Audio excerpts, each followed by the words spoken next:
అండి good morning. అందరూ ఎలా ఉన్నారండి? నేనైతే బాగున్నానండి. ఈరోజైతే బిసిబెల్లబాత్ చేస్తున్నానండి. బియ్యము బ్యాళ్ళు ఈ గ్లాస్తో ఒక గ్లాస్ నానబెట్టుకున్నానండి. తరకారీ మనకి ఏమేమి తరకారీ ఉంటాయో అవన్నీనండి. కొంచెం బఠానీ, శనగిత్తనాలు, టమోటా, చింతపండు నానబెట్టుకోవాలండి. ఇందాక చూపించండి దాంట్లోకి వేసేసేదండి. ఇదండి బిసిబెల్లబాత్ పౌడర్ అండి. ఇది కారం పొడి వేసుకోవాలండి. కొంచెం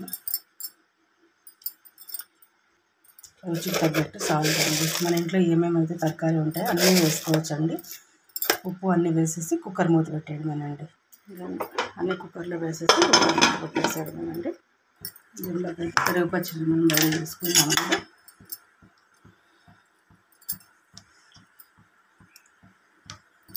పచ్చిమిరపకాయలు చిన్నగా తరిగిన ఎర్రగడ్డలు కొద్దిగా బిసిబెల్లబాత్లో వేసింటాం కాబట్టి దానికి తగ్గట్టుగా సాల్ట్ వేసుకోవాలండి.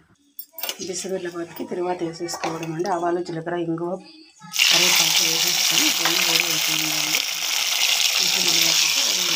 ప్లీజ్ సబ్స్క్రైబ్ చేయండి. Thank you.